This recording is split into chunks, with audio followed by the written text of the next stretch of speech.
Et nous sommes ravis de vous accueillir dans ce lieu. On l'inaugure en quelque sorte parce qu'on est les premiers à occuper cet étage qui n'est pas encore complètement fini. Donc voilà, bienvenue à cette tour Pleyel, et le projet nous sera présenté tout à l'heure par l'architecte, donc on aura cet honneur-là. Il nous fera également la visite. Merci. Donc merci d'être présent pour cette rencontre consacrée à un sujet central et d'actualité, la sécurité incendie des bâtiments. Alors pourquoi aujourd'hui ? Aujourd'hui parce que nos bâtiments changent, ils évoluent, ils se complexifient, ils se réinventent. Il y a des tours de grandes hauteurs, il y a des data centers, des structures hybrides, des matériaux biosourcés. Tout ça fait que les risques évoluent, les enjeux se multiplient et les réponses doivent se réinventer. Pourquoi aujourd'hui ? Parce qu'aussi, ah oui, lui aussi, je pense qu'il y a des choses à dire aujourd'hui. Donc pourquoi aussi ? Parce que le ministre du Logement, Vincent Jeanbrun, avait lancé en février un arrêté qui modifie le règlement de sécurité des ERP, durcissant les règles pour les bâtiments, utilisant des matériaux combustibles, et notamment pour le bois, vous avez dû en entendre parler, tout en modernisant les critères de performance au feu. Alors pourquoi aujourd'hui encore ? Parce que les drames, dont certains très récents, ont marqué les esprits. Si je vous plonge en 2017, il y a eu la tour Grenfell à Londres, 72 morts dans un immeuble de logements sociaux, un choc mondial qui a vraiment remis en question les systèmes de bardage et les certifications de matériaux et la gouvernance même de la sécurité incendie dans les immeubles de grande hauteur. Et tout dernièrement, hélas, vous l'avez tous encore, j'imagine, dans les esprits, Crans-Montana, en décembre, la nuit du 31, 41 morts, 115 blessés graves. Et là aussi, les conséquences ont été immédiates. Je ne sais pas si vous l'avez noté, mais en France, le ministère de l'Intérieur a lancé des contrôles dans 443 établissements recevant du public. Et vous savez combien présentaient des non-conformités ? Combien ? Non, pas 483, pas la totalité, mais 44% présentaient des non-conformités, et ça a entraîné 45 fermetures. Et là aussi, des conséquences, puisque en Suisse, le drame a aussi stoppé net une réforme en cours visant à assouplir la réglementation incendie. Donc voilà, tous ces événements nous rappellent que le feu et la sécurité incendie n'est pas à prendre à la légère. Bien évidemment, on est tous conscients de ce sujet, mais que c'est aussi un sujet systémique qui touche à la conception, aux matériaux, au contrôle et à l'usage réel des bâtiments. C'est pourquoi, donc, cet après-midi, nous avons organisé avec le CTICM et Construction 21 cette journée. Nous aborderons des sujets très concrets, comment les choix de matériaux influencent la sécurité incendie, ce qu'apporte l'ingénierie de la sécurité incendie, l'ISI, où en sont ses limites, comment gérer la mixité des matériaux, notamment bois, acier, béton plus facile, et puis les nouveaux risques, lithium, batterie, data center, et comment la réglementation évolue face à tous ces enjeux. Nous aurons également des regards croisés précieux, ingénierie, architecture, des exemples de projets réels, des inspirations même internationales, et puis bien évidemment le retour d'expérience de la tour Pleyel dans laquelle nous nous trouvons. Et je vous l'ai dit tout à l'heure, nous finirons en beauté avec la visite de cette tour, et puis nous finirons avec une petite collation qui suivra. Et bien c'est parti, on y va pour cette première table ronde. On peut les applaudir parce que ce sont nos premiers intervenants.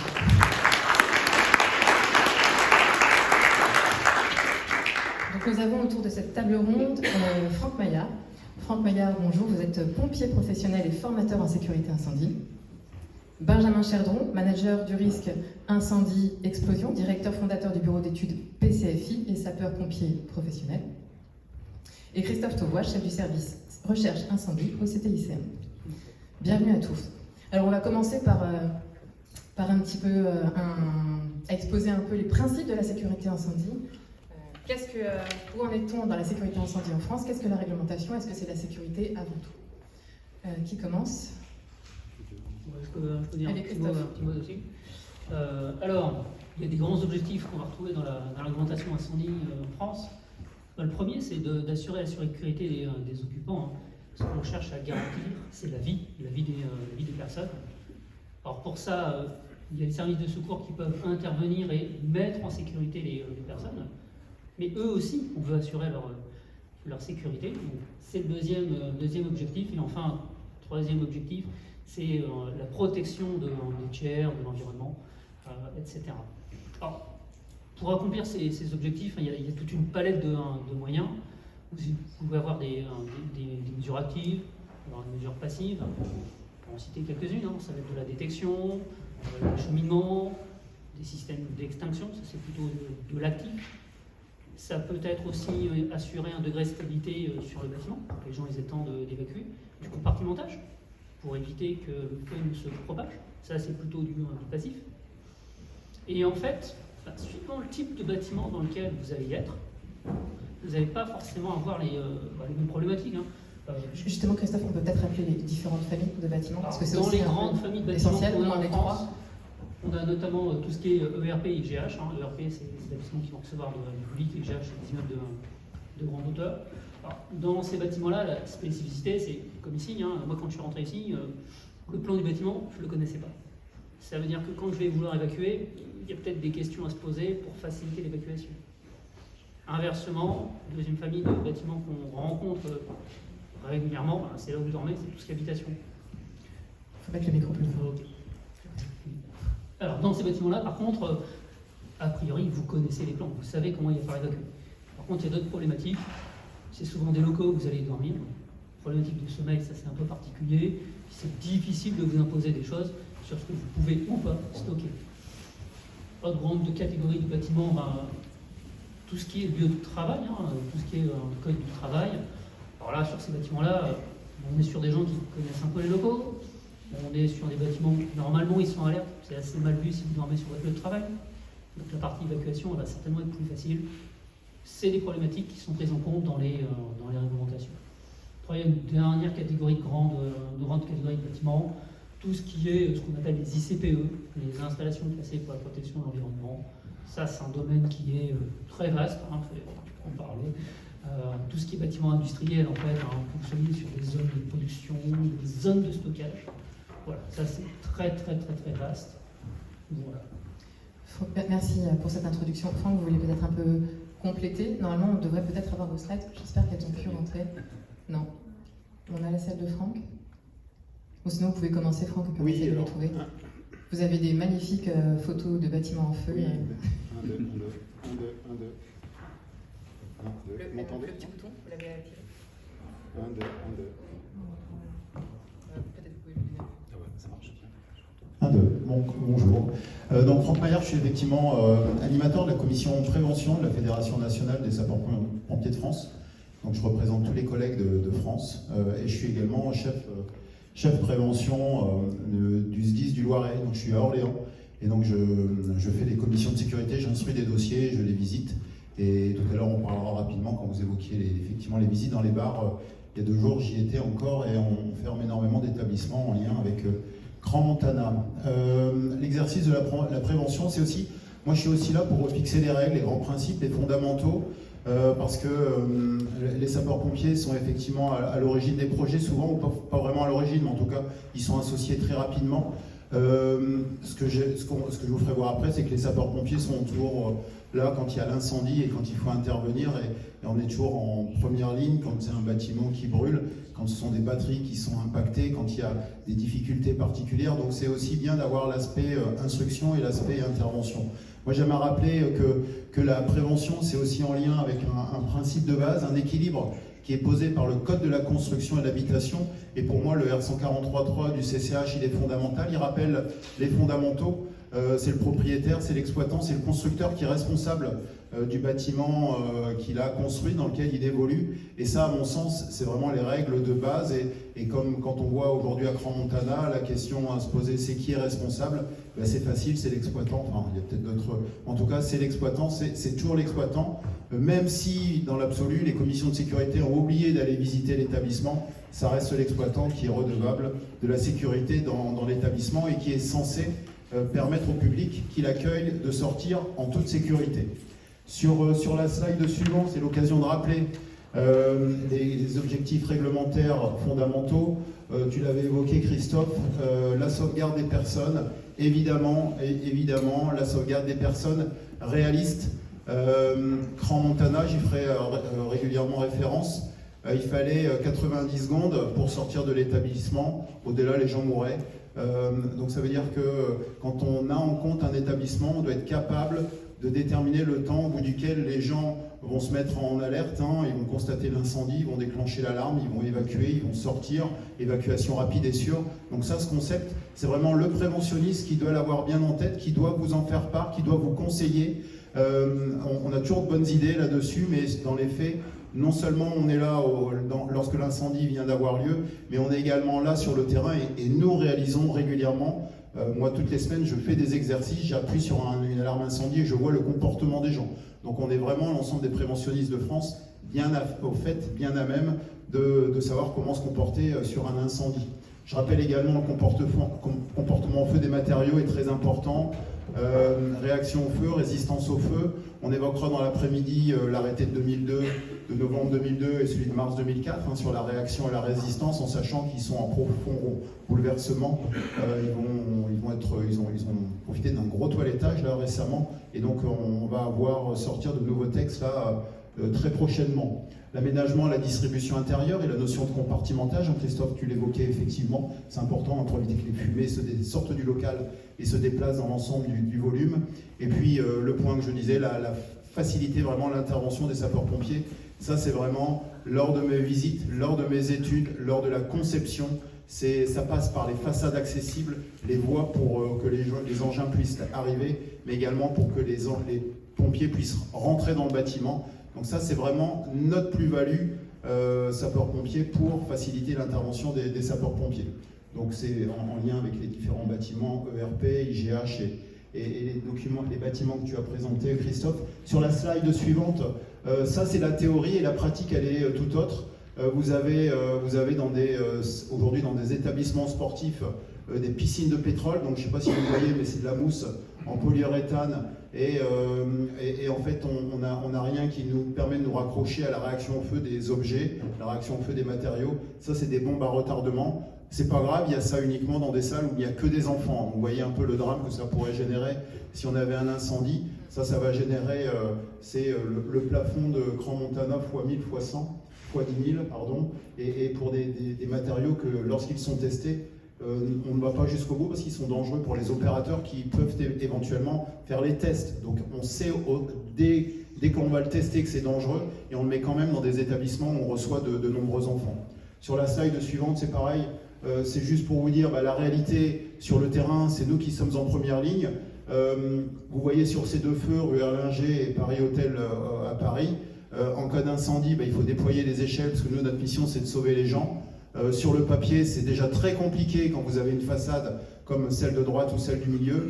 Et alors, je ne vous pose même pas la question sur la façade de droite. Donc, projet sûrement très, très sympa, très original. Par contre, en cas d'incendie, hormis les communications existantes, on n'a aucune possibilité par l'extérieur, si ce n'est grimper de balcon en balcon pour aller sauver les gens.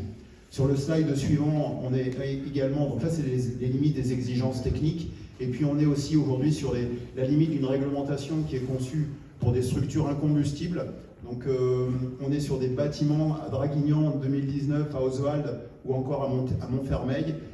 On reparlera tout à l'heure des différents concepts, bois, béton, bois ferraille. Donc on peut éventuellement envisager tous les cas de figure, mais en tout cas, quand on est en bois, on dépasse aujourd'hui les dispositifs auxquels on a le droit d'attendre. C'est l'isolement par rapport au tiers. La notion des 8 mètres explose et du coup, on est complètement en dehors des clous. D'ailleurs, 8 mètres et 18 mètres, c'est en fonction des échelles. Alors en fait, les 8 mètres, moi je parlais plutôt de l'isolement par rapport au tiers et non pas de la hauteur pour accéder au plancher du dernier niveau. Très rapidement, pour terminer les différents chantiers sur lesquels nous travaillons actuellement, qui seront certainement évoqués au cours de l'après-midi. Donc la nouvelle réécriture, si Isabella peut passer à la slide suivante. Donc on a pas mal de travaux en cours, l'arrêté de 2002, celui de 2004. Le règlement produit de construction qui a été modifié en 2024. Un gros sujet pour lequel nous échangerons certainement cet après-midi, c'est l'arrêté du 19 février 2026. Je ne l'ai pas étudié encore en détail, il est très complexe, il y a pas mal d'articles. En tout cas, avec Eric qui participe également au chantier, pourra peut-être pas refaire un résumé, mais en tout cas évoquer les travaux qui nous attendent. Alors je passe sur le parc de stationnement, mais aussi l'arrêté sur les procédures, l'arrêté de procédure aussi, avec les solutions d'effet équivalentes. Donc c'est effectivement, ça pourra faire l'objet de questions d'ici la fin de l'après-midi. Puis enfin, on a d'autres problématiques avec les meublés tourisme ou autres bars hybrides qui nous mettent en difficulté avec la non-reconduction de la commission de sécurité en 2014. Un drame à Crans-Montana, et depuis, là c'était sur Montargis il y a quelques jours, de très nombreux bars fermés sur le secteur d'Orléans depuis le drame de Crans-Montana. Merci beaucoup pour cette mise en perspective de la réglementation et de l'état des lieux. Benjamin, un mot assez rapide sur les CPE, assez rapide parce qu'on a beaucoup de sujets à traiter. Oui, alors sur un point de vue plus industriel, on a aussi des contraintes fortes liées à l'ICPE, qui sont liées.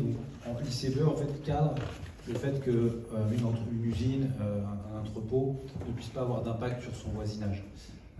Donc par rapport à ça, les réglementations ICPE évoluent aussi sur la réaction au feu des matériaux, sur la stabilité des structures.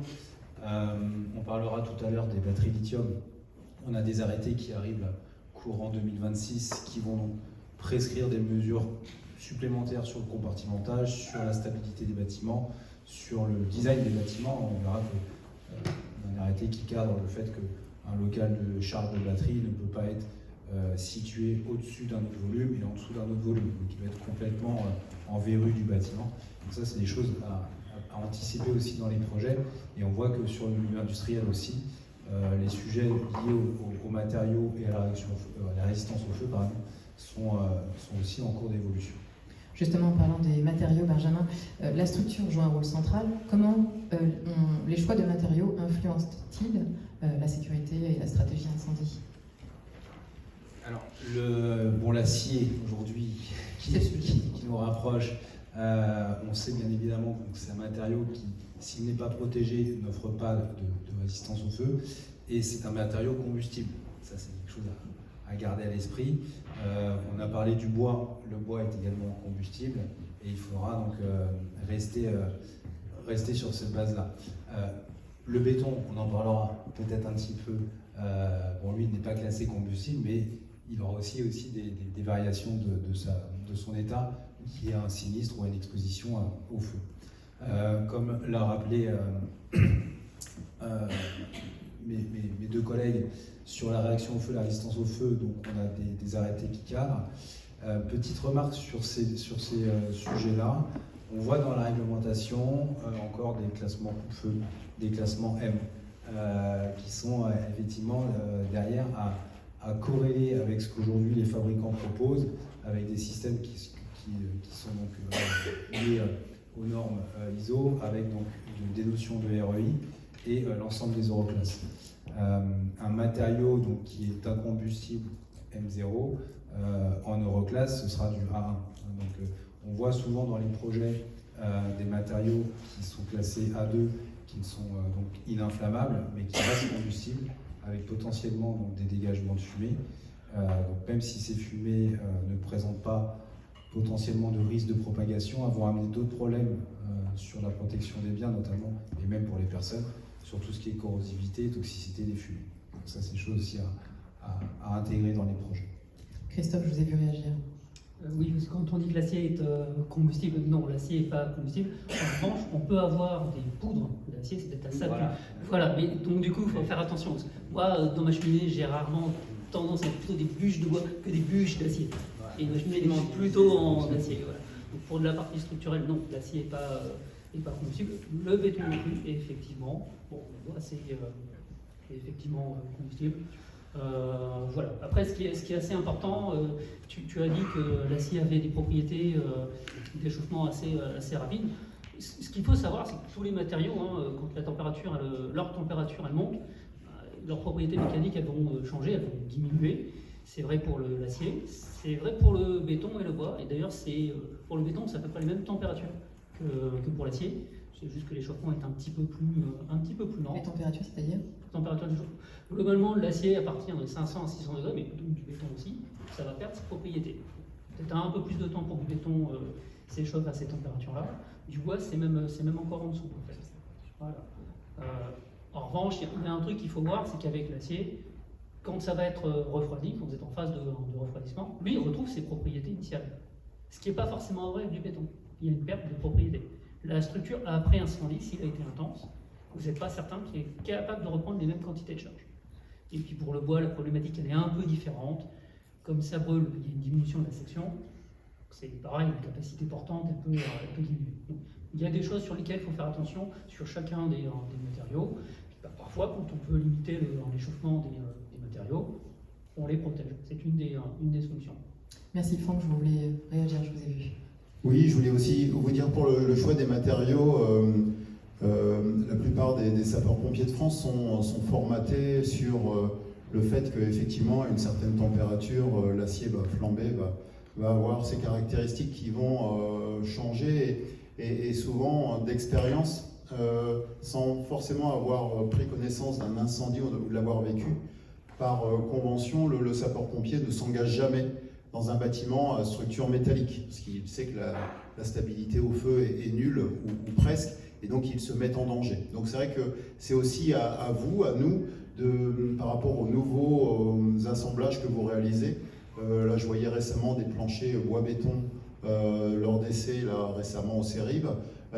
Effectivement, les caractéristiques évoluent. Aujourd'hui, on avait cette crainte de l'acier, et finalement, cette crainte, elle se rapproche maintenant du bois, x10, x100, parce qu'aujourd'hui, avec le bois, on a plein de signaux d'alerte qui sonnent à droite, à gauche. On a eu un drame, malheureusement, à La Réunion, c'est le seul drame avec victime. Nous, ce qui nous inquiète, c'est les conditions avec lesquelles le feu se développe, quand c'est du bois seul, hein, et notamment le rayonnement qu'il génère, avec des délais d'intervention très rapides. Vous les avez vus sur les quelques slides, Montfermeil ou Oswald. Oswald, c'est assez révélateur dans ces écoquartiers, où vous avez un simple incendie d'un appartement. Oswald, ou même Grésy-sur-Aix encore récemment, on a un feu d'appartement qui se propage à 30 appartements sur les 40 de l'ensemble de l'immeuble. Donc c'est un concept que l'on a découvert, qu'on découvre. On n'a jamais cette problématique avec que du béton, parce que généralement le feu se limite à l'appartement dans lequel il a démarré. Là, avec le bois, on a ces nouvelles problématiques que l'on découvre avec des difficultés réelles d'intervention. Alors aujourd'hui, l'arrêté du 19 février est sorti. Il va permettre pour certains de mettre à la poubelle les doctrines que l'on utilisait dans nos départements. Moi, j'utilisais tout simplement celle de la brigade des sapeurs-pompiers de Paris, qui faisait référence, et dans le cadre de ce vide juridique, c'était ce vers quoi on s'orientait. Donc il nous aidait bien, mais sans forcément nous satisfaire pleinement. Donc c'est vrai que la mixité d'usage, je pense acier-bois, on en reparlera sûrement après, je pense que ça peut être un bon concept effectivement à envisager. Merci. Christophe, justement, on a parlé un petit peu des caractéristiques incendie. Est-ce qu'il y a des solutions innovantes ou intéressantes en termes de sécurité incendie? En termes de sécurité incendie, notamment avec, dès qu'on va parler acier, de mixité acier-béton, acier-bois, c'est quelque chose sur lequel on peut faire pas mal de choses. On a des concepts Fracoff pour les planchers qui est formidable. Ça permet de garantir des bons degrés de peut-être expliquer ce que c'est en deux mots. Alors en deux mots, un concept Fracoff, c'est que globalement, on va utiliser une structure acier et la partie plancher sera béton, mais ils ne vont pas être indépendants, on va les faire travailler ensemble. Ça permet d'avoir une optimisation des protections apportées sur la partie structure. On n'est pas obligé de tout protéger, il y a encore quelques éléments qui sont protégés, mais ça rend les choses intéressantes sur le plan économique, même sur le plan fonctionnel d'ailleurs. D'autres solutions qu'on peut développer et qui sont fortement développées, c'est maintenant 20 dernières années, c'est tout ce qui est parking aérien, où là encore c'est la mixité acier-béton. Pour la partie bois, il y a des choses qui sont en cours de développement. Actuellement, les solutions qu'on utilise, c'est plutôt des solutions, je vais dire, hybrides. Les deux matériaux ne fonctionnent pas encore totalement vraiment ensemble. Il y a des choses qui sont en cours de développement. Ça, c'est plutôt pour le futur. Alors, là, ce que je préconise comme solution, c'est plutôt pour du bâtiment multi-étagé. En bâtiment multi-étagé, on sait qu'il faut du temps pour que ça puisse être évacué. Donc, on leur demande une grande résistance au feu. Alors que quand on est sur des bâtiments qui sont de faible hauteur, un bâtiment simple rez-de-chaussée, comme l'a dit Franck, là on a tendance à construire en acier sans le protéger, parce On sait que quand les pompiers ils vont arriver, bah, si le bâtiment il est effondré mais qu'il n'y a plus personne à l'intérieur, c'est juste un problème assurantiel. C'est pas forcément gênant au niveau de la réglementation. La question ne peut pas se poser chez les assurances, mais ce qu'on veut sur ces bâtiments-là, par contre, c'est quand les pompiers ils arrivent, on ne veut pas que le bâtiment il s'effondre vers l'extérieur. On ne veut pas non plus, la notion de compartimentage, c'est extrêmement important. On l'a dit, il faut éviter que le feu se propage. Donc il faut que le compartimentage il reste efficace, même si j'ai une structure acier. Il y a plein de solutions constructives qui existent, qui font intervenir des structures en acier. Il y a une dernière solution qu'on peut évoquer, c'est optimiser le niveau de risque et le niveau de protection qu'on va mettre dans le bâtiment au risque présent réellement dans le bâtiment. Ça c'est vrai notamment, on voit sur un bâtiment comme ici. Si j'ai un feu ici dans ces pièces-ci, je vais certainement avoir des flammes qui vont être intenses. Par contre, la structure qui est située à l'extérieur, les flammes, quand elles vont sortir, elles vont refroidir. Elles ne vont pas forcément impacter fortement ma structure. Et là, tout de suite, on va partir sur ce qu'on appelle des études d'ingénierie de sécurité incendie. On en reparlera après. On peut aussi gagner ce niveau-là. Merci Benjamin et Franck, vous voulez agir sur des solutions intéressantes ou innovantes que vous avez pu voir?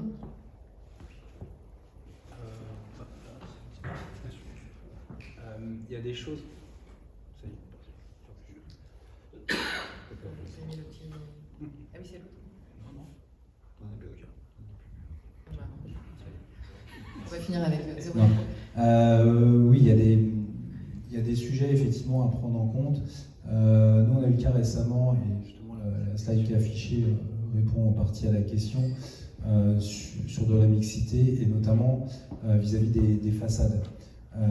Lorsqu'on conçoit donc, des bâtiments avec des façades double pot, pour atteindre donc, les performances de résistance au feu donc, qui pourraient être voulues. Alors nous, avec le bureau d'études, on fait beaucoup de data centers, on fait beaucoup d'industrie, et on a souvent, donc, au-delà de la réglementation, des besoins assurantiels en termes de résistance au feu et de réaction au feu, mais également une volonté des maîtrises d'ouvrage d'avoir une forte résilience face au risque incendie, puisqu'on est sur des installations assez critiques, et comme là, donc même au-delà du réglementaire, voire même au-delà de l'assureur, nous, bureau d'études, on vient donc prescrire des solutions pour maîtriser le risque incendie. Pour revenir donc aux éléments et à la mixité, sur du doublage, il y a, pour atteindre des performances, on est obligé donc de multiplier les couches, et puis surtout, pour s'assurer de la bonne mise en œuvre des matériaux, avoir donc des avis de chantier derrière, pour être sûr qu'on a la performance. Donc ça, c'est contraignant, parce que effectivement, tant que l'ouvrage n'est pas terminé, on n'est pas sûr que tout soit bien fait correctement. Ça prend du temps à mettre en œuvre, et comparer par exemple avec des solutions telles que des panneaux sandwich, c'était la slide juste avant, on va pouvoir... avec les panneaux sandwich, on va pouvoir avoir donc, des matériaux qui vont être construits déjà avec une performance et un PV, où on n'aura plus qu'à respecter donc, l'assemblage et la mise en œuvre des panneaux. Donc on perd un petit peu en coût de matériaux, mais on gagne en mise en œuvre, et surtout on s'assure de la garantie que le bâtiment aura bien donc, la résistance au feu que l'on souhaite. Et sur les deux autres photos, vous voyez, on voit des exemples aujourd'hui de mixité. La première, poteau béton et poutre bois, c'est pour des usages de cellules de stockage. Donc le chantier donc, est livré donc, avec une semelle, une structure, une fondation béton, sur lesquelles on vient ajouter, dresser, élever des poteaux béton qui ont été conçus au préalable. Et ensuite, toute la structure poutre, charpente, et même certains éléments verticaux vont être faits en bois. Donc ça, ce qu'on expliquait tout à l'heure, on arrive, donc le pompier se dit top, c'est pas une structure acier, ça va pas nous tomber dessus, je vois bien des gros poteaux en béton, sauf qu'en fait, tout le reste de la structure, c'est du bois. Alors est-ce que ça va tenir? Combien de temps ça va tenir?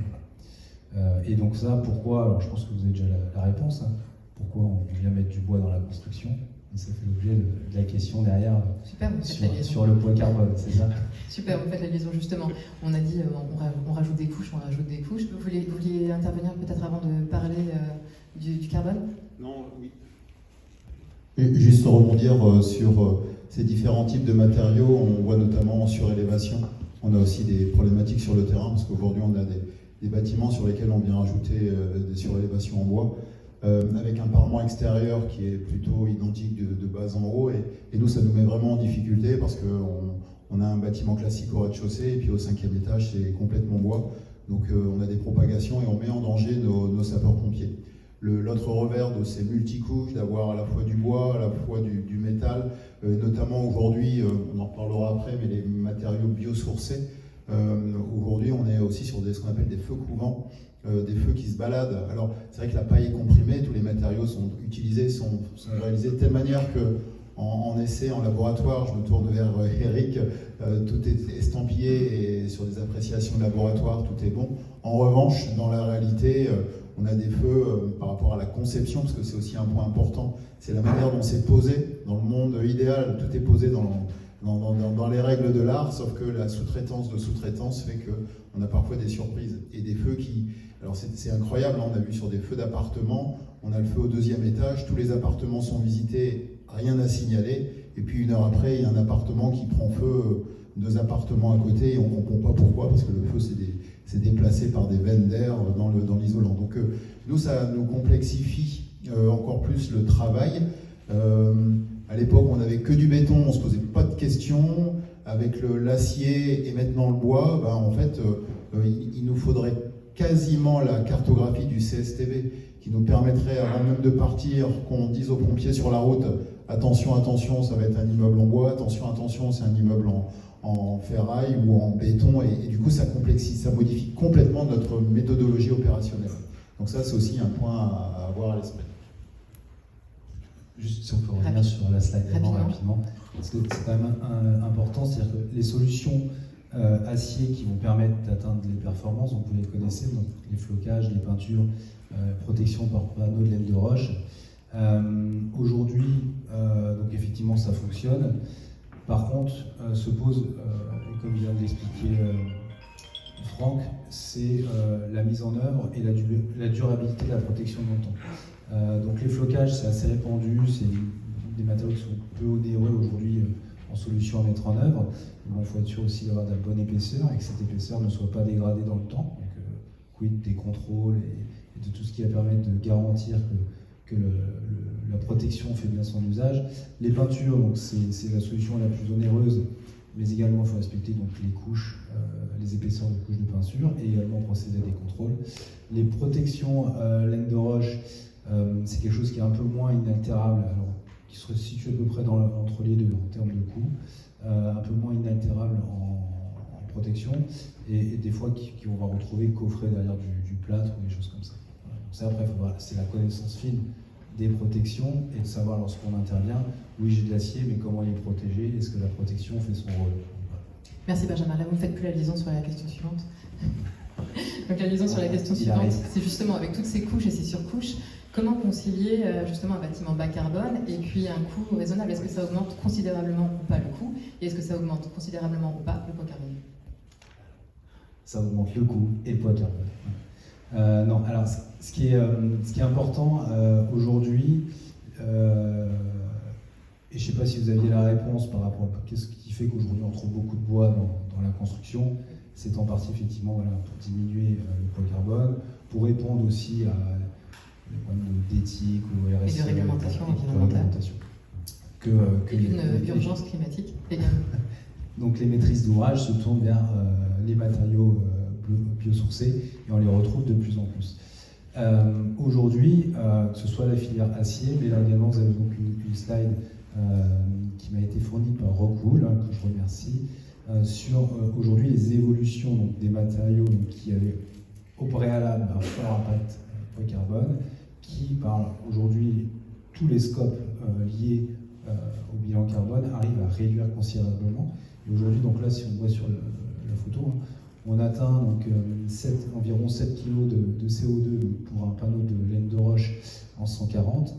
Et à l'inverse, sur de la fibre bois, on est à 17,34. Tout simplement parce que si on voit sur les différents scopes, la partie cycle de vie du bois aujourd'hui impacte fortement leur bilan carbone. Donc, alors ça demande du travail, effectivement, en amont, lorsqu'on est en amont des projets, bien avant donc, les APD, les CCTP, etc.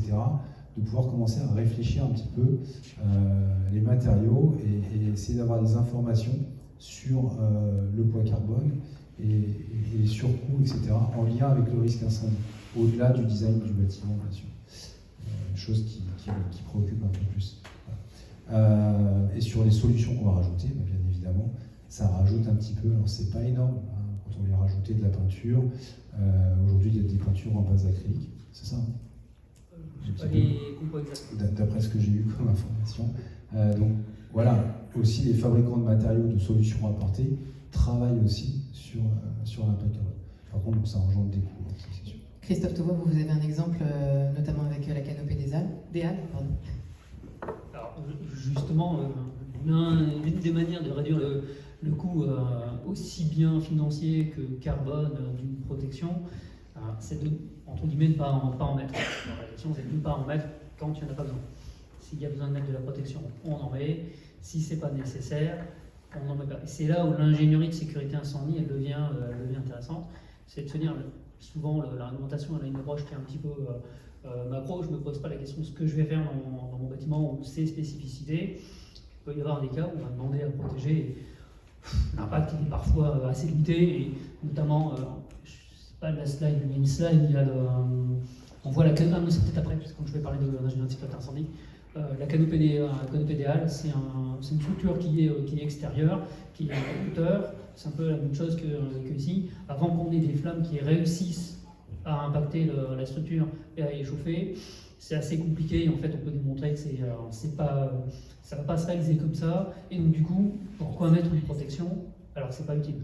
Voilà. Donc, la meilleure des solutions pour réduire le poids carbone, c'est quand il n'y a pas besoin de mettre de protection, démontrer qu'il n'y a pas besoin d'en mettre. Par contre, il y a besoin, on en met. Voilà. Ça marche, merci. On va continuer et poursuivre parce que le temps file. On va directement passer à l'ISI, l'ingénierie sécurité incendie.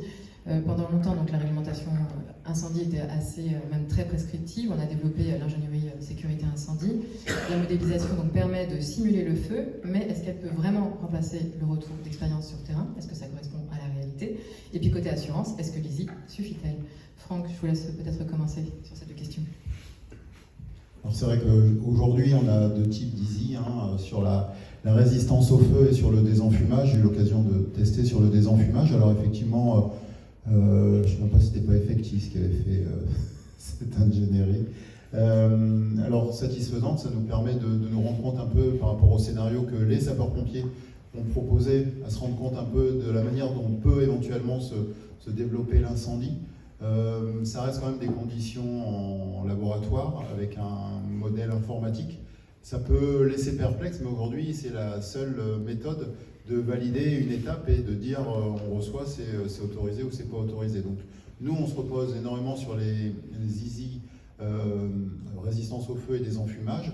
L'arrêté procédure devrait nous emmener vers d'autres types d'ISI. On avait perdu pas mal de temps sur d'autres types d'ingénierie, dont notamment la réaction au feu, qui devrait être à l'ordre du jour de l'arrêté procédure et des solutions d'effet équivalentes qui devraient sortir prochainement, comme l'évacuation.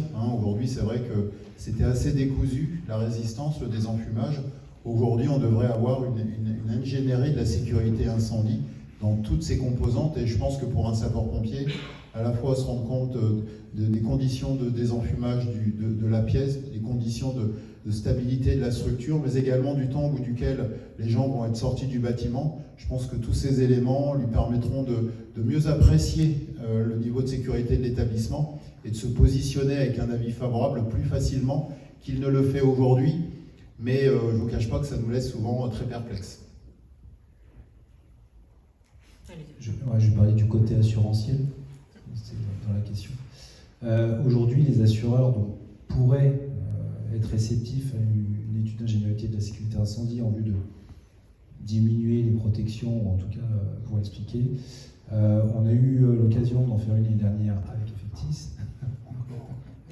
Voilà, sur un sujet, sur un sujet data center avec des batteries lithium, pour lesquelles on devait donc prouver l'efficacité du brouillard d'eau. Parce qu'aujourd'hui, c'est des bâtiments sur lesquels on a beaucoup d'applications brouillard d'eau par rapport aux batteries lithium. Donc ça a permis effectivement de montrer certaines choses. Là, justement, il y a une slide sur les nouveaux risques.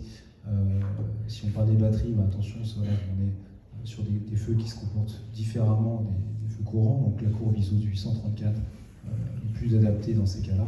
Et donc l'ISI permet d'y répondre.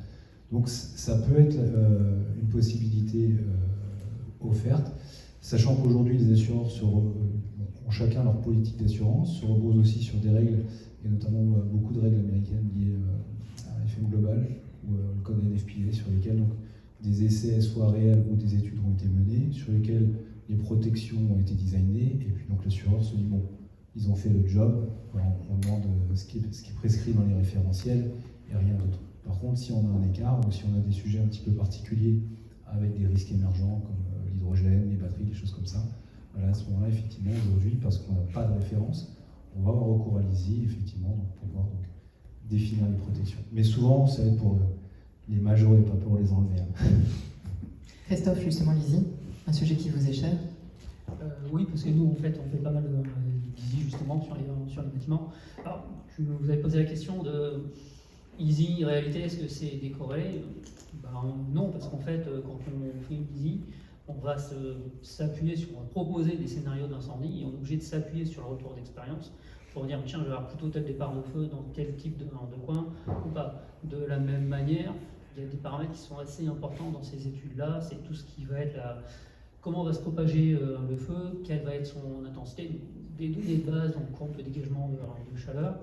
Et là-dessus, on peut s'appuyer sur des essais qui ont été faits. Mais vous prenez l'aspect le plus pénalisant? Alors, on va envisager un panel de scénarios et on va effectivement sélectionner les scénarios qui seront les plus pénalisants dans le bâtiment, mais qui gardent une part de réalité et de réalisme, de possibilité. Là où, quand on est en réglementation classique, c'est du feu ISO et on ne se pose pas de questions. Combustible présent ou pas combustible dans le bâtiment, c'est pas mon problème, j'applique le feu ISO. Là, on va se poser des questions. Ça veut dire également que plus tard, dans l'exploitation du bâtiment, l'étude qu'on a faite, elle est en fonction d'un certain nombre d'hypothèses. L'exploitation devra être conforme à ces hypothèses. Il y a un suivi à faire sur ce côté-là. Franck? Et puis après, on passe simplement pour rappeler qu'une ingénierie se fait avec différentes parties, effectivement, maîtrise d'œuvre, maîtrise d'ouvrage, mais aussi le laboratoire qui a été retenu. Et c'est bel et bien aux sapeurs-pompiers à envisager le ou les scénarios au sein de l'établissement et ces scénarios sont validés en commission de sécurité. On est bien sur ce dispositif avec une validation commission de sécurité avant de lancer les calculs qui sont liés aux différents scénarios qui nous sont proposés. Donc on essaye de trouver dans des salles de spectacle le feu sur scène ou un feu dans un local à risque. Il y a toujours des scénarios dimensionnés pour voir un peu les conditions critiques liées à la fumée, liées à la chaleur qui vont impacter l'évacuation du public. Merci à vous. On aurait voulu encore en parler de la mixité des nouveaux usages. Markovic, bonjour. Vous êtes architecte et dirigeant des ateliers 163 et en charge de la métamorphose de cette tour. Et Gisèle Bina, directrice de projet au pôle recherche et valorisation du CTICM. Et vous avez travaillé notamment sur cette tour plédienne. Et on va commencer par vous, un petit peu l'histoire de cette réhabilitation et de cette belle réhabilitation qu'on a l'honneur d'avoir un peu en avant-première. Merci, bonjour à tous. Décidément, bonjour à tous. Donc là, on est dans une tour. Le micro plus proche. Plus proche? Ah, d'accord. En fait, on est dans une tour et on m'a dit ça se passera à la tour pléienne. Pour moi, la tour pléienne, elle est derrière. En fait, celle-ci, ça fait plaisir d'entendre qu'elle commence à faire partie du patrimoine parce que effectivement, celle-ci, moi, je l'ai connue en culotte courte. Elle était noire, habillée de cortège. Et petit à petit, il y a eu une première réhabilitation qui était faite dans les années 87, 88, je ne sais pas exactement. Et là, dernièrement, on a eu effectivement la grosse transformation avec un client qui était assez courageux pour développer ce projet-là auquel personne ne croyait vraiment au départ. Et en fait, le démarrage, c'était le nouveau positionnement de la gare pléienne, qui est là. En fait, c'était après les JO ont juste accéléré le mouvement, mais en fait, le vrai départ, c'était ces stations Paris Playel. Pour reprendre l'historique, en fait, au départ, il y avait 4 tours. Donc ça, c'est la tour ouest qu'on voit derrière. Il y a eu le premier choc pétrolier. Là, on y a dans un deuxième, là, peut-être. On verra comment ça se passe. Et du coup, la première était construite et les 3 autres ont été abandonnées. Donc toute la partie centrale qui était à l'arrière et qui servait en fait de nœud pour les 4 tours s'est retrouvée un peu à l'envers de la place Pleyel. Et il y a eu toute une réflexion sur la restructuration et l'urbanisation de ce quartier. C'est-à-dire, l'hôtel a été retourné. En fait, l'hôtel, quand je dis l'hôtel, à l'époque c'était un immeuble de bureau, a été retransformé pour faire face à la place et non à la gare et au chemin de fer qui se trouve derrière. Pour ce projet-là, là, on parle de la tour, on parle beaucoup de sécurité. Il faut dire qu'on a plusieurs choses ici. Un immeuble de bureau IGH qui est transformé en locaux de sommeil plutôt hôtel, donc avec complètement une autre philosophie au niveau des coupe-feu, au niveau de l'acoustique, parce que c'est très marrant la structure de ces tours-là. Alors je ne sais pas, c'était Socotec qui est bureau de contrôle qui garantissait le coupe-feu entre niveaux. Et je peux vous dire, c'était des caissons de 4 cm sur 40 cm de hauteur. Je ne sais pas si c'était vraiment coupe-feu, mais bon, comme elle était vide, à mon avis, tout le monde a laissé. Ça, c'est peut-être les 44 qui sont non conformes. J'ai entendu tout à l'heure un petit bilan. Donc, on a eu beaucoup de sujets à faire. Après, on se trouve, l'ensemble du projet se trouve sur un parking qui fait 2 fois 8 m², donc avec des accès depuis ce parking vers cette tour-là, vers la tour là-bas. On a un centre de conférence, donc c'est un ERP en plus, et on a code de travail. Donc on a eu une complexité, une multitude de problèmes de sécurité à gérer, que ce soit les accès dans les tours depuis les parkings, avec des aires de livraison. Donc vraiment quelque chose d'assez spécifique. Et avec la BSPP, on a eu de nombreux allers-retours. Et pour clôturer le tout, effectivement, ici c'est un immeuble en métal. J'en connais pas beaucoup en France qui sont 100% métal. D'habitude, c'est noyau béton qui tient tout, puis un peu en façade, on met du métal. Ici, c'est 95% à être tenu par le métal. Il y a le noyau qui sert plutôt de contreventement. Et c'était une vraie prouesse. Et donc, avec le CTICM, je reviens maintenant au métal. C'était un choix voulu. C'est-à-dire, alors c'est très marrant parce que moi j'ai un fil, j'adore le métal, je suis pas très bois, j'avoue. Les pluches bois, effectivement, ça marche très bien. Le métal, non. D'ailleurs, la moitié de Londres a cramé parce que c'était en bois. Donc, mais c'était à l'époque, je plaisante un peu. Mais en fait, aujourd'hui, le métal en France n'est pas du tout valorisé. Je parle en construction parce qu'on a des grosses entreprises qui sont très béton. Et déjà, quand on a fait les appels d'offres, c'était tout de suite des variantes, que ce soit Bouygues, que ce soit, on te fait le même dessin à l'extérieur, mais on fait tout en béton.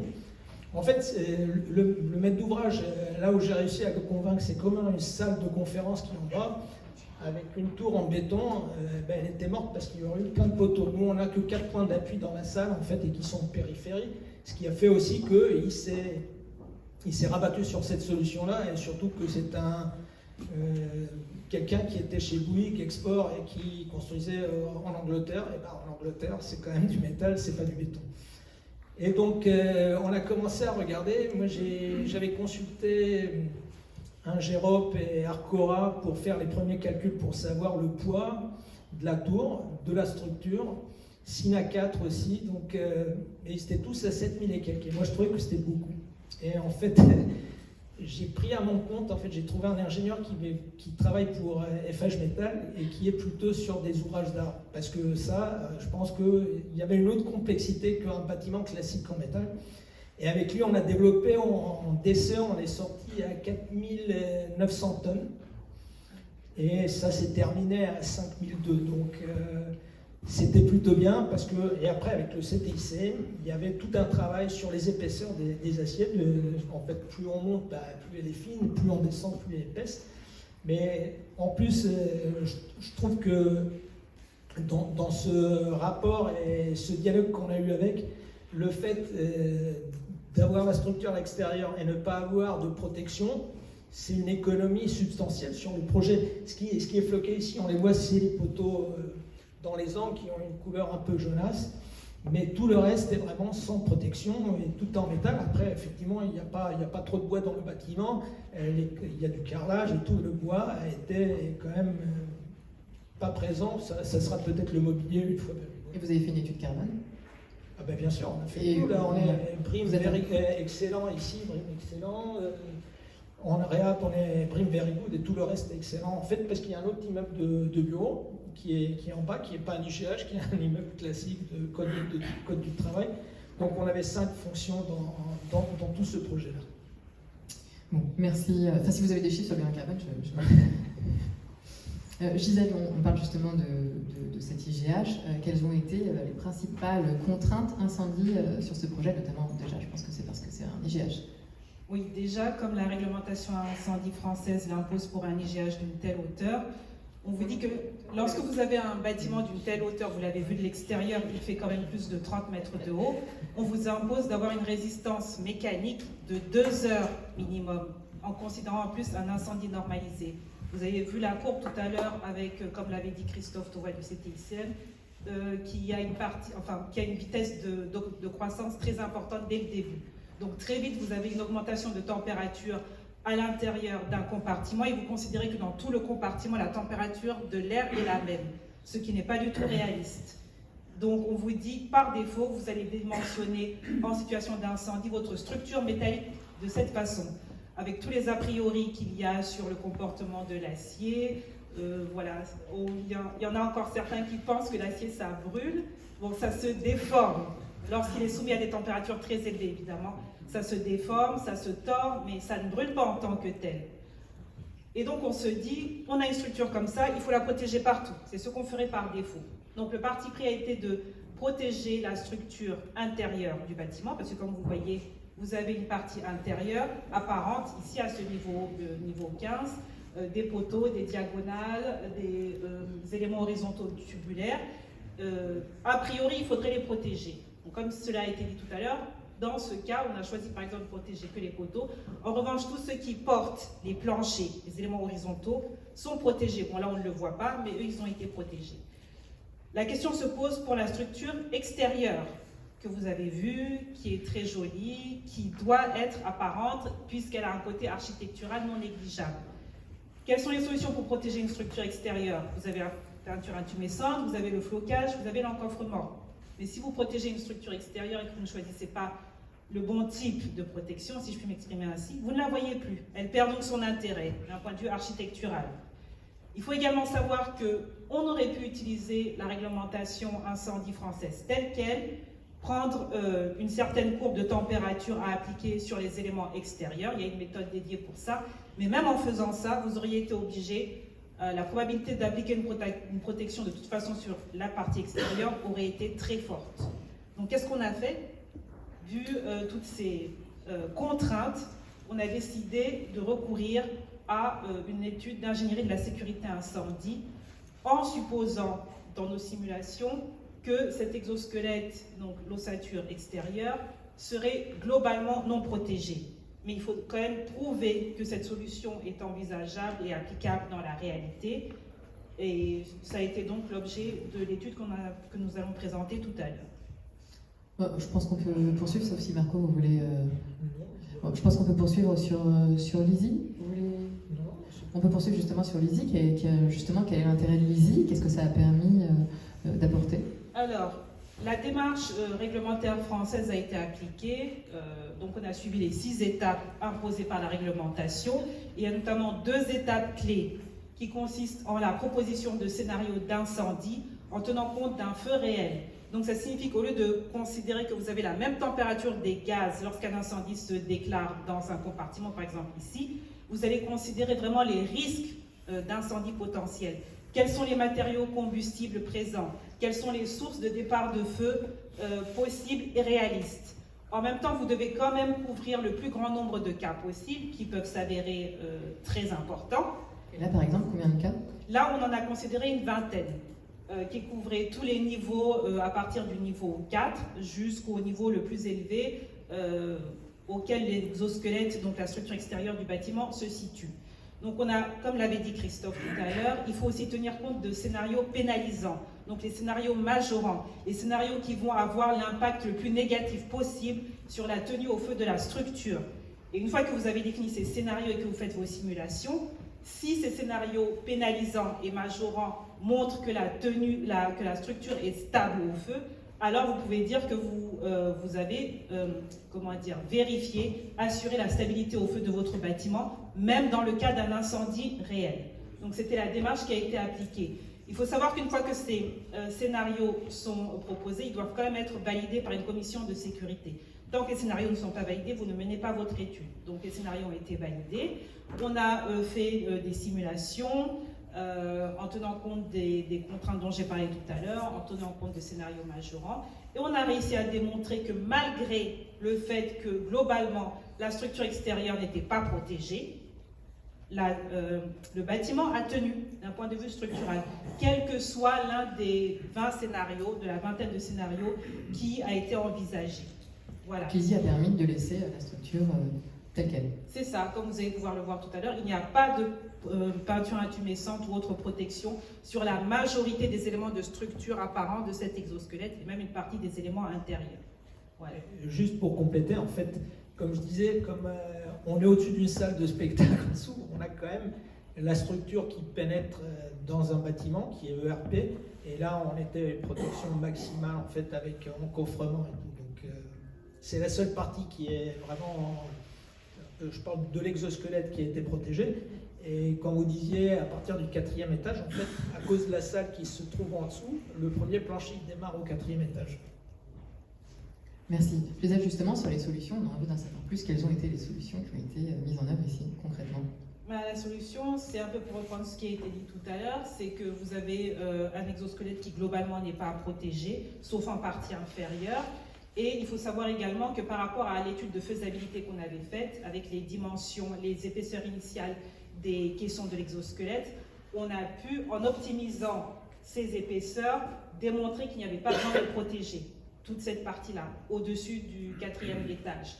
Et si vous ne protégez pas et que vous réduisez la quantité d'acier, vous optimisez la quantité d'acier à mettre en place, vous supprimez une bonne partie de la protection et du coup vous réduisez fortement l'empreinte carbone. Et le coût. Et le coût, forcément, puisque lorsque vous comparez le coût d'une étude d'ingénierie de la sécurité incendie au coût de protection que vous voulez appliquer sur votre structure, surtout si vous mettez de la peinture intumescente, vous allez vite vous faire une comparaison entre les deux coûts et vous rendre compte qu'il est dans la majorité, l'immense majorité des cas, préférable de recourir à une étude EASY. Vous allez faire des économies substantielles et encore une fois, vous allez avoir un impact carbone réduit.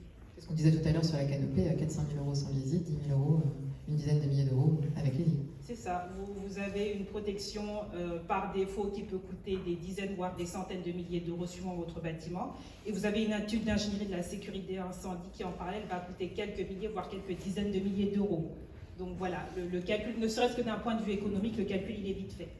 Voilà. Je peux juste, pareil, et justement quand je parlais de l'étude qu'on a fait avant l'exécution qui est à 4008, qui a terminé à 5002, c'est à cause des épaisseurs justement de l'étude à l'ingénierie, parce que nous on est parti avec les mêmes épaisseurs, et en fait pour éviter tout flocage ou autre, en fait c'est les épaisseurs qui ont augmenté en partie basse. Et c'est vrai qu'on a eu des poids fabuleux sur des morceaux, mais ça a évité quand même d'avoir le flocage ou la peinture intumescente sur cette façade.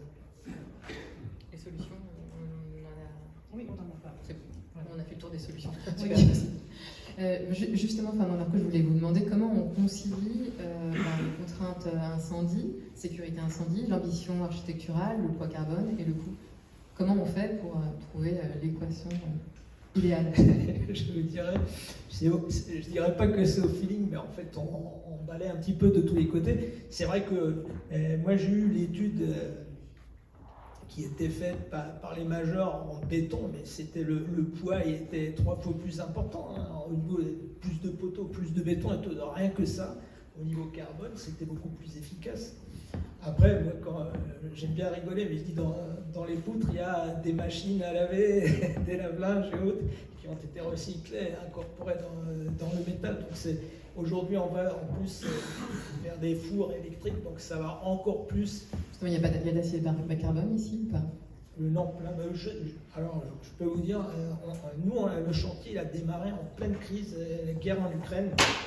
Avec toutes les usines, on s'est pris des plus-values, c'était au pire moment, hein, vraiment, que ce soit l'alu ou l'acier, on s'est pris vraiment toutes les plus-values, donc on commandait petit à petit, c'était pas du tout chez un même fournisseur, donc il y a des endroits, moi je ne sais pas d'où ça vient, hein, franchement je vous le dis correctement, mais après pour le reste, c'est vrai que le métal, on peut le recycler à l'infini, ce qui n'est pas le cas ni du béton, ni du bois. Donc voilà, ça c'est un vrai avantage et je pense qu'avec les fours électriques, ça va être encore plus performant qu'aujourd'hui. Et moi je trouve que pour moi c'est un matériau d'avenir, vraiment comme le verre qui peut durer très longtemps. Donc voilà, c'est un petit peu les deux matériaux que je préfère. Parce que le bois aujourd'hui, à très grande échelle, il faut déboiser, il faut trouver du bois. En fait, c'est pas très facile à le faire. Voilà. Bon, la filière bois pourrait vous répondre, je pense. Oui, je pense. Ça sera un autre débat. Et justement, est-ce que vous avez une volonté de sobriété en tous les cas en termes d'usage, utiliser moins de métal malgré tout? Est-ce que c'est par rapport au lieu d'études, effectivement, on a fait moins de métal que ce qui était prévu parce qu'on est vraiment allé à l'optimisation. Et vraiment, on s'est acharné à exprimer une structure la plus simple possible dans ce contexte-là, sans trop de fioritures, de déco ou autre. Donc on était assez simple. La façade, c'est l'exosquelette, hein, c'est pas les fenêtres qu'on voit ici, c'est vraiment l'exosquelette. Et alors, je ne sais pas si vous l'avez en tête, il y a un peu de courbe. En fait, c'était un dialogue avec le bâtiment qui est en face, parce que là au-dessus, il y a une charpente qui a été rajoutée également. Et le problème qu'on avait, c'est qu'il y a le couloir aérien du Bourget. Donc on ne pouvait pas monter avec la grue, donc c'était avec des gazettes sur les niveaux, avec des pièces de métal. Et elle, par contre, elle est en peinture intumescente. Et parce qu'on a gagné 2 étages sur la tour, et en fait pour éviter, parce qu'on ne savait pas supporter les autres poteaux, toute la structure est suspendue par cette charpente-là. Juste une autre question, enfin juste un peu pour clôturer cette partie-là. Votre plus grande fierté à tous les deux sur cette réalisation? C'était pas prévu, mais j'ai envie de la poser.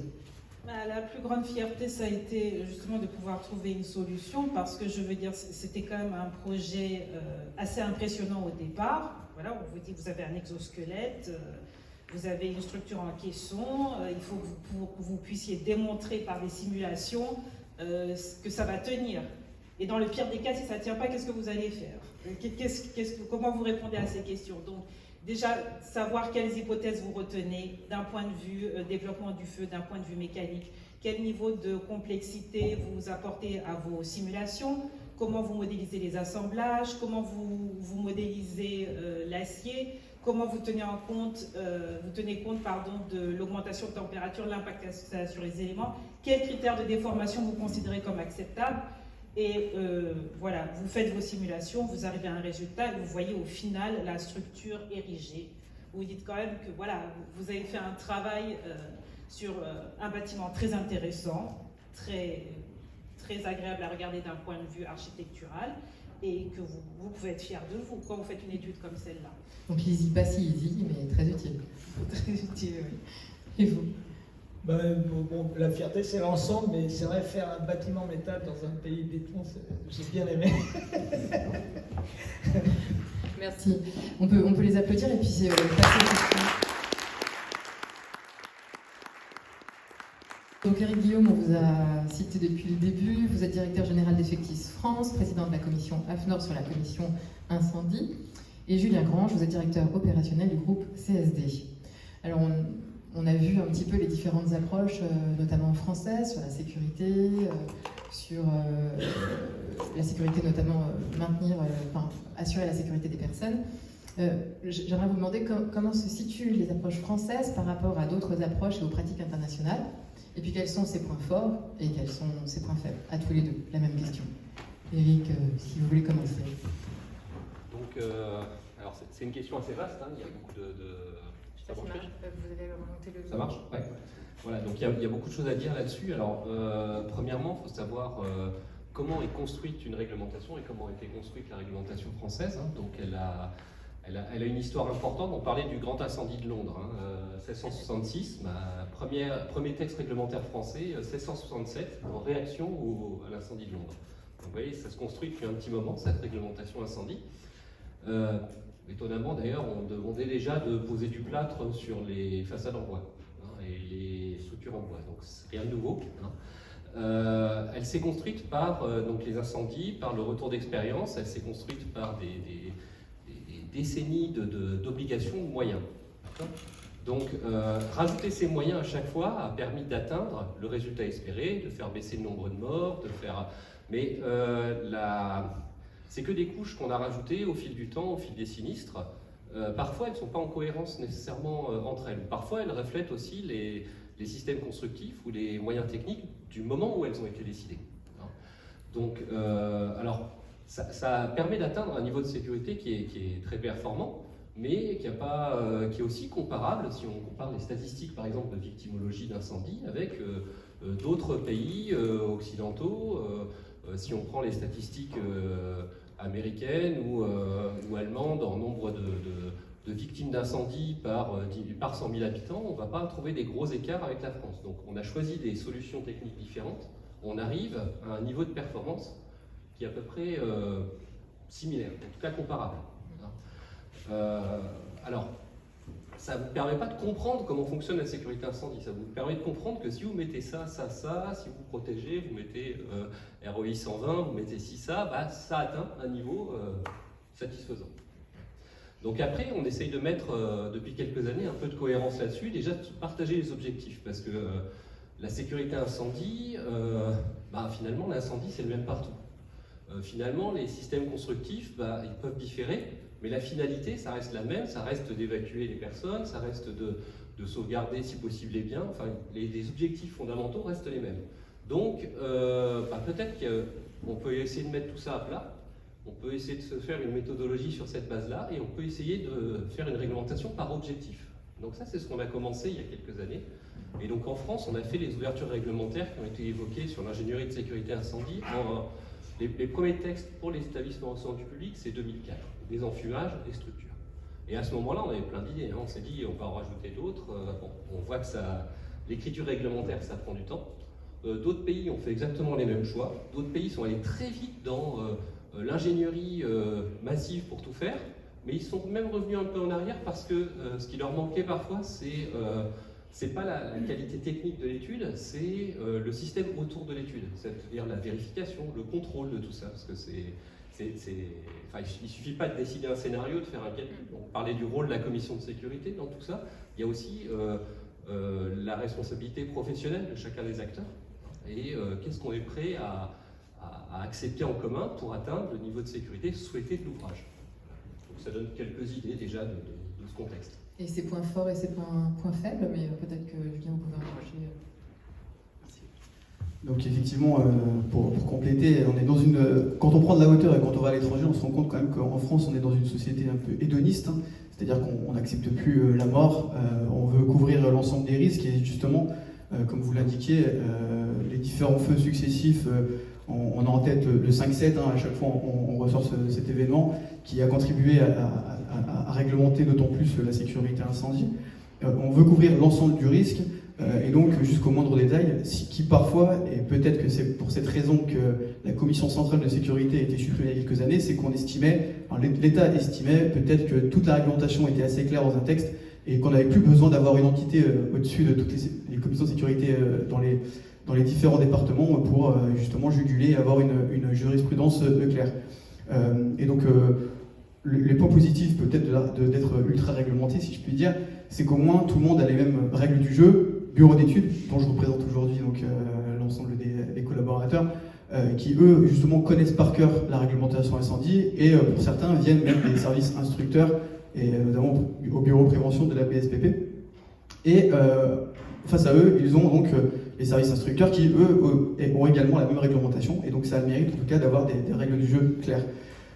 Les points négatifs, en revanche, c'est qu'on rend frileux à l'innovation, voilà, tout à fait, aux inventions. On a pourtant les meilleures écoles d'ingénieurs du monde, parfois en France, donc c'est quand même compliqué de freiner un petit peu l'audace à la française, si je puis dire. sous couvert de réglementation incendie qui parfois peuvent être dépassées et qui justement viennent parfois être, vous l'avez cité tout à l'heure, peuvent être contre-productifs par rapport aux nouveaux usages et à la mixité d'usages qu'on peut avoir dans certains bâtiments. Et donc, justement, l'ISI ne permet pas d'aller... Justement, donc la réglementation, une fois qu'elle est étalée, bien souvent, le point négatif également, c'est que les ajustements de la réglementation se viennent à rebours. J'en ai pour preuve, donc, on vient tout juste, il y a quelques semaines, d'insérer dans la réglementation, encore que ça sera actif qu'à partir de juin 2027, donc les matériaux biosourcés au sein de la réglementation. Et je vous apprends rien en vous indiquant que le bois existe dans la construction depuis plusieurs années, voire dizaines d'années. Et donc c'est que maintenant qu'il est, voire centaines d'années, voilà exactement, mais je veux dire dans une démarche plutôt politique, écologiste, c'est depuis voilà, quelques années. Et c'est qu'aujourd'hui qu'on arrive à la réglementer. Donc voilà, c'est cette réglementation un peu à rebours qui fait que d'être trop prescriptif, nous devenons décalés par rapport aux réalités du terrain et à l'économie également. Alors, effectivement, pour compléter, il faut bien comprendre, alors c'est assez étonnant peut-être à l'évoquer comme ça, mais finalement il y a peu de victimes en incendie, et il y a peu de victimes qui sont couvertes par le règlement de sécurité incendie. Je crois qu'on est à 300 par an. Alors, ouais, alors selon les manifestants ou selon la police, ça varie. Non, je plaisante un petit peu, mais... Aussi les suicides, etc., c'est ça. Alors, effectivement, on est entre 300 et 400 statistiques du ministère de l'Intérieur. Par contre, si vous prenez les statistiques des certificats de décès, on est autour de 600. Donc, il y en a quelques-uns qu'on perd à l'hôpital, parce qu'en fait, les ministères de l'Intérieur, c'est la remontée des pompiers, donc c'est les gens qui sont morts sur place, vous voyez, ou vraiment dans le transport. Mais une fois qu'on arrive à l'hôpital, il y en a encore qui meurent à l'hôpital. Donc, on va pouvoir trouver une variation de chiffres, mais même si on arrive à 600 en comptant large, en fait, ça représente très peu déjà sur l'ensemble des décès, bien sûr, par an en France. Mais c'est surtout que la réglementation, par exemple en habitation, elle traite principalement de la protection des appartements alentours ou des tiers par rapport à l'appartement de départ de l'incendie. Or, si vous retirez déjà ceux qui sont morts chez eux, si vous retirez les suicides par le feu, et puis il y a souvent des causes sociétales liées à ça, donc pauvreté de l'habitation, consommation de drogue et d'alcool, il y a beaucoup d'autres phénomènes qui se rajoutent. Et ben, en fait, la victime sauvable réglementairement avec des dispositions, elle reste faible en nombre. Par contre, il ne faut pas que ce chiffre il augmente. Donc, tout le travail qu'on fait, c'est maintenant on décide de faire l'usage massif de biosourcés, on décide de mettre du photovoltaïque partout, des batteries dans l'habitation, etc. Est-ce que ça ne va pas engendrer une augmentation de ce nombre de décès qui est finalement accepté sociétalement, même si chaque cas individuel, ça fait hurler de le dire comme ça, mais c'est le chiffre qu'on atteint. Donc, est-ce que ce chiffre-là, il ne faut surtout pas le dégrader? Donc, comment on fait pour ne pas le dégrader? Donc, c'est là que vient l'enjeu. Comment on construit biosourcé? Comment on fonctionnalise en rajoutant des batteries dans l'habitation, en rajoutant plein de nouvelles fonctions sur nos produits de construction, sans dégrader la performance. Et si vous regardez que les statistiques incendie, vous verrez l'effet dans 10 ans. Aujourd'hui, si on regarde le parc d'habitation, les dispositions constructives pour la plupart des logements d'habitation, c'est l'arrêté du 31 janvier 86, donc on est 86, ce qui représente aujourd'hui 40% du parc immobilier.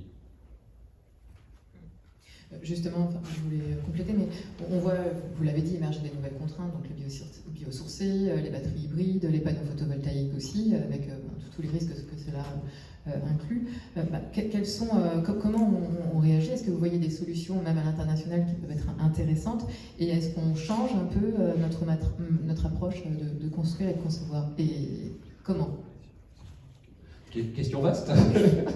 Non, ce qu'on voit, comme je disais, c'est que d'autres pays ont pu faire d'autres choix techniques. Alors on parlait effectivement de plus d'usage, par exemple, de l'acier au Royaume-Uni.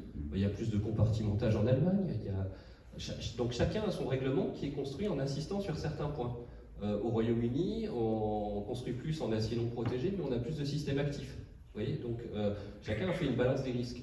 Maintenant, effectivement, des fois, on peut mixer l'usage d'un système actif avec une construction combustible, de la protection. Chaque solution qui est dans différents pays est bonne à prendre. Il suffit par contre, il faut l'utiliser à bon escient. Hein. Donc il faut vraiment réfléchir aux objectifs et à comment assurer la performance. Donc ça, c'est le but de l'ingénierie de sécurité incendie, c'est de se poser sur, non pas l'obligation de mettre un sprinkler ou de mettre telle et telle épaisseur de protection, mais quelle est la finalité. Dans une pièce comme celle-ci, hein, le risque, est-ce qu'il est plus d'avoir un feu généralisé vu le volume de la pièce, ou est-ce qu'il est plus d'avoir un feu en pied de poteau? Donc là, on va réfléchir peut-être à des scénarios avec un feu en pied de poteau qui va peut-être être plus intense que la courbe modèle qu'a montré Christophe tout à l'heure. Elle va être peut-être plus intense sur 30 minutes et elle va décroître. Mais peut-être que le risque est là, ou peut-être pas. Donc c'est ça qu'on va chercher à dimensionner, comprendre quels sont les feux possibles et quel est le meilleur moyen de les traiter. Oui, pour poursuivre, effectivement, donc, dans le monde anglo-saxon, en Scandinavie, on est essentiellement sur des approches performantielles, donc, qui rejoignent effectivement les ingénieurs de sécurité incendie. Comme le disait le colonel Maillard tout à l'heure, peut-être que l'histoire nous porte à aller vers une ingénierie de sécurité incendie de manière globale, en intégrant effectivement l'évacuation, la résistance au feu, la réaction au feu, etc., pour justement intégrer donc les mixités d'usage qu'il peut y avoir au sein même d'un bâtiment. Et donc c'est ce qu'on voit essentiellement donc, actuellement dans le monde anglo-saxon et en Scandinavie. Nous, groupe CSD, nous intervenons essentiellement en Afrique. Là, on n'est pas sur les mêmes paradigmes. Les matériaux de construction sont essentiellement le béton et la maçonnerie. Et on va plutôt accentuer sur les méthodes d'intervention des services de secours locaux qui sont dimensionnés dans une certaine mesure. Et donc, on va construire plutôt sur des faibles hauteurs avec des dispositions d'accès facilité pour les services de secours. Et donc, eux, pour le coup, moins de contraintes, mais ils se basent essentiellement sur notre référentiel. C'est pour ça qu'on est souvent sollicité pour accompagner notamment Orange sur ces bâtiments tertiaires partout dans l'Afrique, sur ces data centers, mais également la PHP internationale qui accompagne le développement d'hôpitaux en Afrique, et particulièrement au Togo et en Guinée pour ce qui nous concerne. Donc voilà, cette approche encore un petit peu en Afrique, très calquée sur ce qu'on fait en France de manière réglementaire. Et pour le reste, donc en Scandinavie et dans le monde anglo-saxon, voilà, performantiel. Oui, peut-être juste pour compléter, c'est vrai que le règlement de sécurité incendie français, comme il a cette tradition très prescriptive, très écrite, il est quand même d'appréhension parfois complexe. Il y a beaucoup de types d'ouvrages. Dans ces types d'ouvrages, il y a beaucoup si on parle de RP, de types de RP, par exemple, il y a des catégories, il y a des familles en habitation. Tout ça fait qu'on va avoir des dizaines et des dizaines de catégories différentes. Elles ne sont pas classées par rapport au risque, ou en tout cas pas explicitement. D'accord ? Et donc tout ça marche bien tant qu'un ouvrage égale un usage. Quand on commence à avoir un ouvrage qui mixe les usages, et qui mixe les usages à un temps présent, mais aussi dans sa durée de vie, ce qui est aujourd'hui de plus en plus le cas, exactement, en fait on voit les limites aussi de ce texte-là, parce que, je ne sais pas, peut-être que cet ouvrage-là est destiné à être principalement bâtiment à usage professionnel, et que dans 10 ans, on décidera d'en faire un hôtel. Vous voyez, et ça changera les règles qui s'y appliquent. Donc, il a été suffisamment bien pensé pour qu'on puisse sans doute y arriver, mais il faudra y réfléchir quand même. Je ne sais pas s'il a été pensé pour être réversible. C'est surtout un enjeu politique et social, finalement, d'avoir des bâtiments. Il y a une question qui me tracasse à chaque fois. Il y a un point qui me tracasse. On dit 300, c'est peu, mais est-ce qu'on vise le risque zéro, en fait? Parce que 300, ça reste quand même 300 personnes. Par rapport à ce que j'ai dit, on n'arrivera jamais à zéro. Donc, on ne peut pas arriver à zéro. Déjà, réglementairement, donc nos morts sont principalement en habitation la nuit, dans le local de départ du feu. Donc, la seule disposition réglementaire qui couvre à peu près quelque chose, c'est les DAF, dans ce cas-là, donc les détecteurs autonomes de fumée. Donc, je ne sais pas si tout le monde le vérifie tous les mois et est sûr de ses piles dans la salle, mais... J'ai peur qu'il n'y ait pas beaucoup de mains levées. Alors, il y a quand même des sachants dans la salle. Donc, on va peut-être leur demander qui vérifie tous les mois pour faire le test. Ça veut dire que c'est quand même quelque chose qui est difficile à contrôler. On parlait de ça vous ennuie qu'on fasse le test? Allez-y. Combien de personnes vérifient tous les mois son détecteur incendie? Vous pouvez lever les mains, ceux qui le font tous les mois? Non, normalement, quand la pile se... un peu ça. Oui, il y a encore un... C'est sûr. Non, la vraie question, c'est est-ce que tout le monde en a? Et oui, est-ce que tout le monde, qui ne le désactive pas parce que ça sonne parfois un peu hostilement? C'est parce qu'il fallait changer la pile, alors. Non mais vous voyez, alors ça veut dire qu'il y a plusieurs aspects dans ce chiffre de 300. Hein. Il y a ceux sur lesquels on a vraiment un poids. Il y a aussi une question d'éducation des populations. Hein. On apprend, on parlait des pays anglo-saxons. Première chose qu'on fait en faisant une conférence comme ça et en entrant du public dans une salle, c'est leur expliquer comment évacuer et quelles sont les consignes en cas d'incendie. Et là, on est tous mauvais élèves, on l'a pas fait. Donc en fait, il y a des pompiers et des colonels dans le c'est vrai, ouais. Non, mais je veux dire, il y a une question culturelle qui est importante sur le comportement. Ça ne veut pas dire qu'ils font les choses mieux que nous, hein. Ça veut dire juste que c'est beaucoup plus ancré dans l'éducation des populations chez eux que chez nous. Juste peut-être aussi une complexité en France, on a quand même plus ou moins 3 grandes familles, mais 3 ministères. Est-ce que ça complexifie pas la donne? Et est-ce qu'on trouve aussi ce fonctionnement dans d'autres pays? Alors, dans beaucoup de pays, il y a quand même des organes différents qui s'occupent des différents types de bâtiments. Après, on évoquait la commission centrale de sécurité, elle était de prérogative transverse, hein. Donc elle n'existe plus. On a fait un choix de simplification administrative, c'était le terme exact à l'époque. C'est pas la seule commission paritaire qui était passée à la trappe, il y en avait plein. Ils n'ont pas regardé qu'elle s'occupait de l'incendie, ils ont juste dit on élimine les 50 commissions paritaires dans tout domaine là, qui occupaient du monde. Et donc c'est encore un choix sociétal, politique, on peut appeler ça comme on veut, hein, qui est quand même relativement similaire dans beaucoup de pays. Par contre, moi ce que je trouve assez intéressant dans certains pays, c'est que les établissements sont classés par classe de risque. Et les classes de risque, ils couvrent l'ensemble des usages de l'industriel à l'habitation en une dizaine de catégories. Donc c'est beaucoup plus simple, mais ça peut être beaucoup plus efficace. Du coup. Merci. Je vais finir avec la dernière question. Est-ce que vous avez des contre-exemples? Toujours terrible de les montrer, mais peut-être s'en inspirer pour ne pas refaire. Et puis des réalisations inspirantes. Je crois qu'il y a quelques photos. Des contre-exemples par rapport à... Des contre-exemples de ce qu'il ne faut pas faire. Enfin, forcément, je crois que j'ai envie de vous poser la question sur qu'est-ce qui nous inspire, puisque les contre-exemples, on n'a pas forcément envie de les montrer.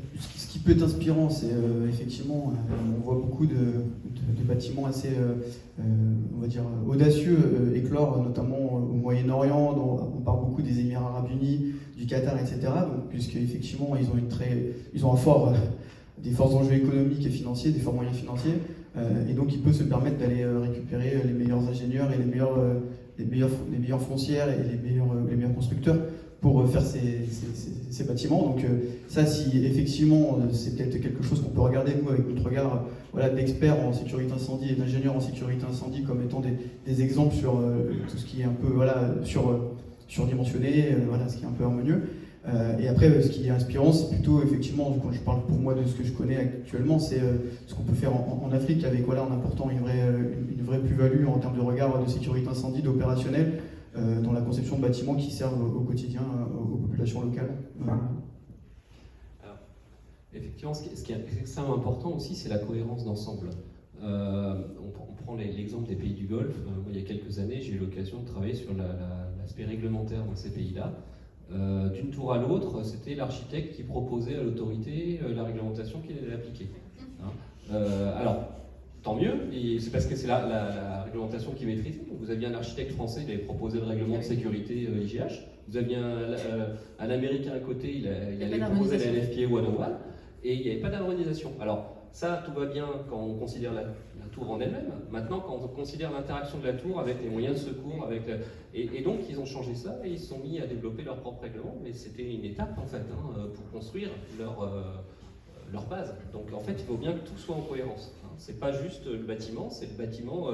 Les dispositions qu'on a sur ce bâtiment ici, elles dépendent du fait qu'on soit aussi en zone brigade, avec des moyens d'intervention localisés, avec des disponibilités en eau existantes. Hein. Dans certains pays, il n'y a pas assez d'eau pour assurer ce qu'on fait nous. Hein. Donc tout ça, ça doit être en cohérence. Après, des exemples inspirants. Alors moi, j'en avais listé un qui est, alors volontairement, qui n'a rien à voir avec celui-là. c'est pour expliquer aussi que l'objectif réglementaire, c'est pas le règlement de sécurité, c'est le code de la construction et de l'habitat. Il faut remonter à chaque fois au niveau législatif supérieur. Et là, on avait un ouvrage. Le règlement de sécurité, il nous dit il faut ça pour un poteau, il faut ça pour une poutre. Il n'y avait que des trucs à 30, 45 degrés dans tous les sens ou quoi. On ne savait même pas ce qu'était un poteau ou ce qu'était une poutre. Et donc c'est un projet pilote, donc c'est le projet de la Fondation Vuitton. Et là, on est parti d'une page blanche. Et donc avec l'autorité, on a fait l'équivalent d'une écriture d'un règlement de sécurité pour cet ouvrage. Alors au final, ça s'assied, comme toute ingénierie structure, d'un cahier des charges d'exploitation. Ça veut dire aussi que dans un ouvrage que vous avez étudié, vous ne pouvez pas faire n'importe quoi. Vous avez des conditions d'usage qui doivent être liées aux conditions de dimensionnement.